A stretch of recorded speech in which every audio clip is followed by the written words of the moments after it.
서울광역방송센터입니다. 윤석열 대통령의 신년 대담이 오늘 밤 10시 KBS를 통해 방송됩니다. 김건희 여사 이슈 등 현안에 대해 어떤 입장과 내용이 담겼을지 관심이 쏠리고 있는데 여의도 초대석 장해찬 전 국민의힘 최고위원과 함께 정치권 현안 이슈에 대한 여권 입장이나 분위기 들어보도록 하겠습니다. 최고위원님 어서 오십시오. 안녕하세요.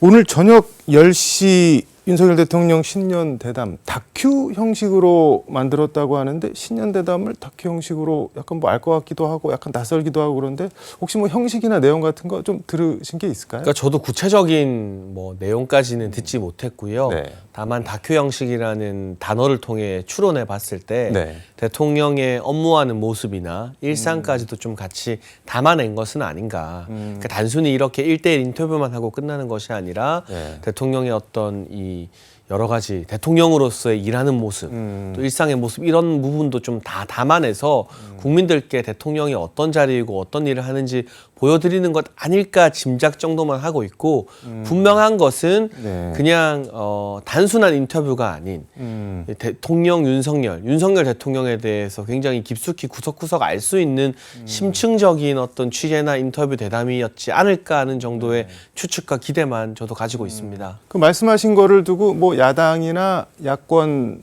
성향 네티즌들은 뭐 약속대련 이 정도 비판이 아니라 뭐 윤비어 청가 땡윤 뭐 대담 그런 걸 왜 KBS가 하냐 뭐 이렇게 비판을 하던데 그건 어떻게 보세요? 근데 너무 앞서 나가는 것 같아요. 일단은 이 네. 대담을 보고 나서 국민들이 궁금해하시는 부분은 얼마나 네. 솔직하게 대통령께서 말씀하셨는지 보고 판단해도 늦지 않고요. 사실 문재인 정부 때도 문재인 전 대통령이 특정 언론과 대담 형식의 인터뷰를 많이 했습니다. 네. KBS와도 한 적이 있었고요. JTBC와도 정권 말에 진행을 했었죠. 네. 그걸 가지고 우리가 뭐 땡문뉴스, 뭐 문비어천가 이런 식으로 그때 민주당이 비판을 했을까요? 그렇지 않지 않습니까? 이렇게 무작정 대통령을 헐뜯는 게 좋은 야당의 역할은 아닌 것 같고 제가 생각하는 윤석열 대통령의 가장 큰 강점 중 하나는 진솔함입니다. 네. 저는 그런 부분이 이번 대담에서 잘 드러났을 거라고 기대를 하고 있습니다. 대통령실에서는 참모들이 뭐 예상 질문 같은 거 올려줬는데 대통령실이 뭐 대통령은 일절 참조 안 하고 그냥 뭐 예상 질문 답변 그런 거 하나도 안 들고 그냥 즉석에서 했다고 하는데 정말로 사전에 질문지가 오가고 그런 게 없었나요? 근데 요즘 세상에 네. 숨길 수 있는 게 하나도 없는 부분 아닙니까? 만약 네. 사전 질문지가 오갔는데 대통령실이 이렇게 말했다면 어느 방식으로든 드러나게 되어 있습니다. 네. 그렇기 때문에 저는 정말 자유로운 증문즉답이 있었을 거라고 보고요. 윤석열 대통령은 과거 정치에 처음 참여하는 선언을 했을 때부터 네. 기자분들 질문 받거나 할 때 뭐 사전 질문지를 받거나 그런 스타일은 아니었어요. 증문즉답을 상당히 즐기는 편이기 때문에 자유로운 질문이 오갔을 것 같고 그럼에도 불구하고 이 대담이라는 형식을 취한 것은 네. 보다 깊숙한 질문들 그리고 국정에 대해서 다양한 분야에 대해 좀 국민들께 골고루 말씀하고 싶기 때문은 아니었을까 싶습니다. 이를테면 뭐 그냥 여러 언론을 앉혀놓고 인터뷰를 하게 됐을 때의 장점도 있지만 너무 한 분야 그리고 같은 질문이 동어 반복으로 계속 되풀이되는 경향도 있잖아요. 그러니까 외교, 뭐 국방, 안보. 네. 최근에는 우리가 또 천궁을 사우디에 4조 원 이상 이제 계약을 한 그런 성과도 있었고 네. 또 경제나 민생, 또 여러분들이 많이 궁금해하시는 정치 현안, 총선 국면, 네. 좀 다양하게 다방면으로 국민들이 궁금해하는 것을 골고루 물어보고 거기에 대한 대통령의 깊은 속내를 이끌어내는 데는 대담이 적합한 방식이다라는 판단도 있었을 것으로 보입니다. 왠지 인터뷰 내용을 좀 아시는 것 같은 느낌이 전혀. 갑자기. 저도 알고 싶은데요. 저도 전혀 모릅니다. 근데 그렇게 뭐 즉석에서 바로 할 거고 뭐 증문즉답을 할 거면은 그럼 굳이 왜 녹화를 하냐? 뭐 생방송으로 하지 뭐가 이렇게 뭐 검열 같은 거 하려고 하는 거 아니냐? 뭐 그렇게 의심하는 분들도 있던데요. 근데 요즘 세상에 검열은 불가능하고요.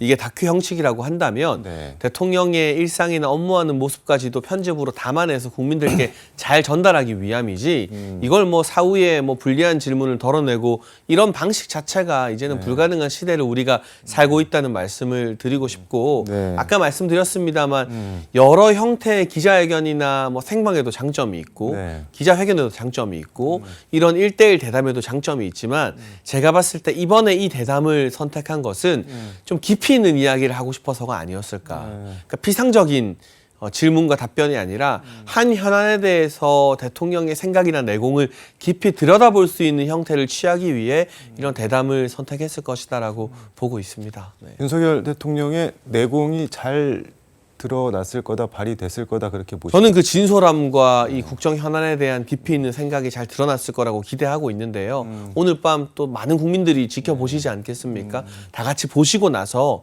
또 야당도 국민도 함께 보고 나서 판단하면 되는 일이지 이걸 시작도 하기 전부터 너무 과하게 헐뜯는 것 같아요. 이런 정치 풍토는 조금 없어졌으면 좋겠습니다.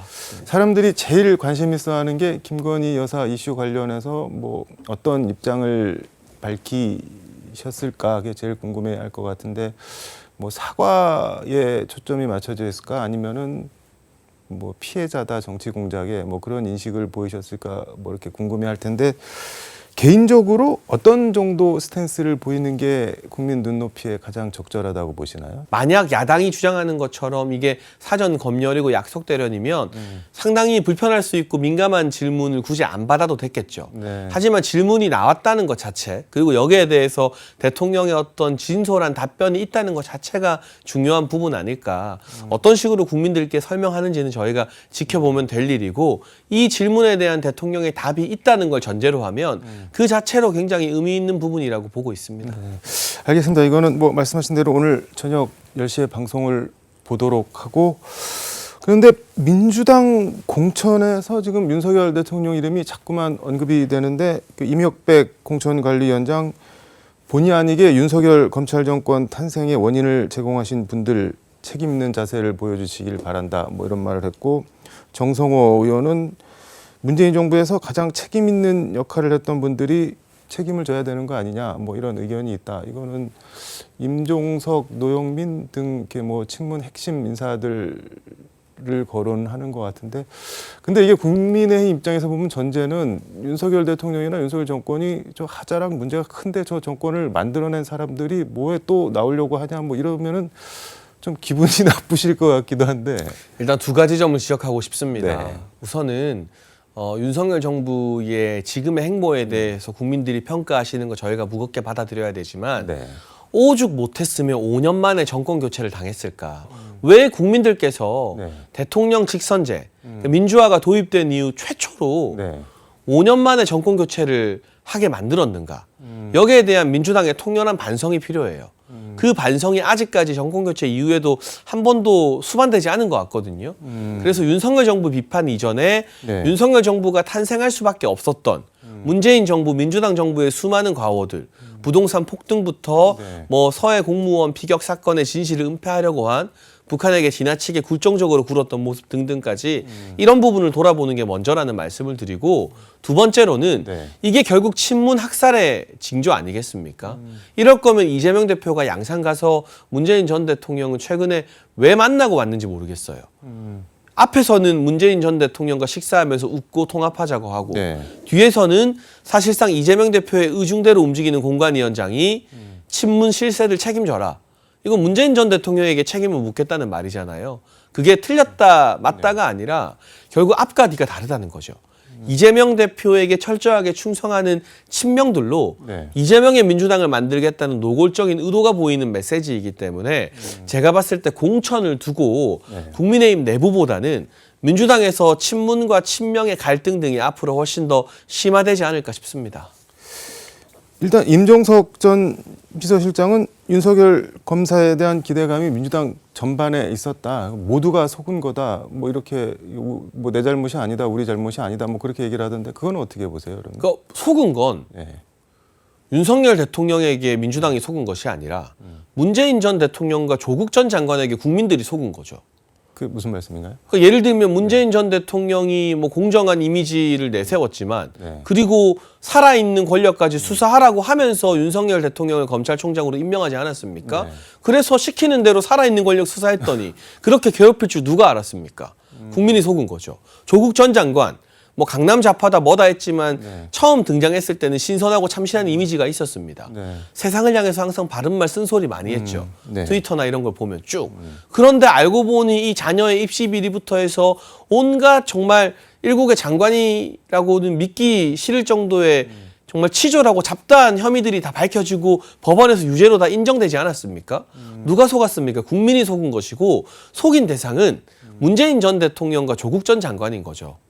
윤석열 대통령, 검사 윤석열이 민주당을 속인 게 아닙니다. 살아있는 권력도 수사하라고 했던 문재인 전 대통령의 말이 거짓말이었던 것이고 본인은 청렴한 척, 도덕적인 척, 국민과 정치인들을 향해서 온갖 좋은 말은 다 했던 조국 전 장관의 말이 거짓말이었던 거죠. 그러니까 뭐 윤석열 당시 검찰총장이 민주당 정권을 속인 게 아니라 민주당 정권이 국민을 속여왔던 걸 드러내니까는 그거를 거꾸로 윤 총장이 속였다 이렇게 뒤집어 씌우고 있다는 그런 말씀이죠. 네, 지금 역시 우리 앵커님께서 한 문장으로 완벽하게 축약을 해주셨는데 맞습니다. 민주당이 문재인 정부가 국민을 속인 것이다. 임종석 전 실장의 네. 이 말은 전형적인 적반하장이다라고 표현하고 싶습니다.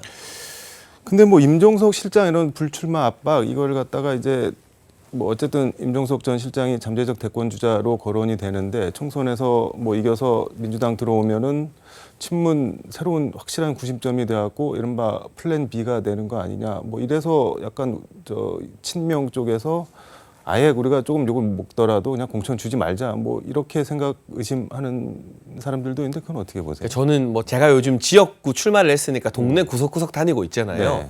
여의도에 제가 있을 때 국회에서 활동하고 방송만 할 때와 이 지역의 민심을 지금 같이 돌아볼 때 좀 정치를 보는 시각이 많이 달라졌는데요. 임종석 전 비서실장이 대권 주자라는 건 어디를 가도 씨알도 안 먹힐 소리입니다. 아 그런가요? 여의도에서나 하는 말이에요. 임종석 전 실장을 대권 주자로 보는 국민이 누가 있습니까? 제가 단언하건대 네. 뭐 이분이 정치적으로 훌륭하다 아니다를 떠나서 그 반열에는 전혀 들어가지 않았다.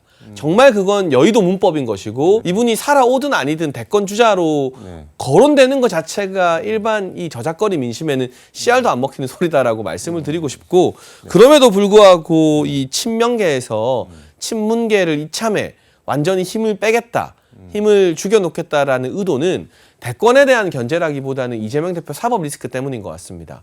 이 당이 네. 이재명의 당으로 철저하게 통제가 되지 않으면 사법 리스크에 대응하는 게 점점 힘들어지고 당권을 또 뺏길 수 있다는 공포감 때문에 오히려 친문에 대한 견제를 더 많이 하는 것 같습니다. 그럼 말씀하신 대로 당권을 뺏길 만한 존재들을 뭐 자르려고 이렇게 뭐 일단은 철저하게 이재명의 사당을 만들어서 의석수가 좀 줄더라도 이재명에게 충성을 맹세하는 사람들로 단일 대우를 형성하는 게 총선 이후의 국면과 계속 이어질 사법 리스크 네. 그리고 다음번 민주당 당내 대선 경선이 있지 않겠습니까? 그 국면에서 이재명 대표에게 유리하다는 판단을 하는 것 같고요. 지금의 민주당은 뭐 친문계가 더러 섞여는 있습니다만 이재명 대표 말 한마디면 일사불란하게 움직이잖아요. 선거제와 관련해서도 그렇고 총선 이후에도 이 같은 모습이 계속 유지되기를 바라는 게 이재명 대표의 목표라고 보입니다.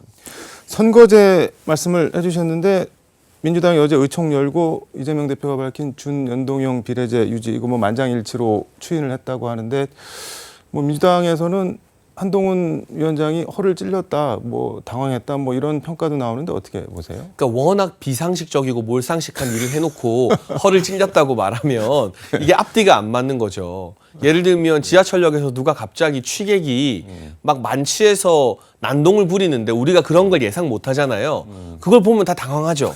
그걸 가지고 아 시민들이 허를 찔렸다 이런 표현은 안 쓰지 않습니까?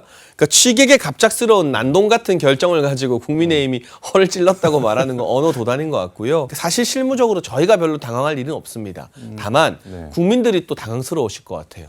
이 선거제를 설명하는 게 불가능하거든요. 이 선거제에서 지지율을 어떻게 받아야 의석수가 어떻게 분포되는지 네. 이거는 인간이 계산할 수 없습니다. 컴퓨터에게 맡겨야 되는 부분이에요. 역시나 국민이 이해할 수 없는 복잡한 제도로 이번에도 선거를 치러야 한다는 것 자체 때문에 가장 당황한 것은 국민들이 아닐까 싶습니다.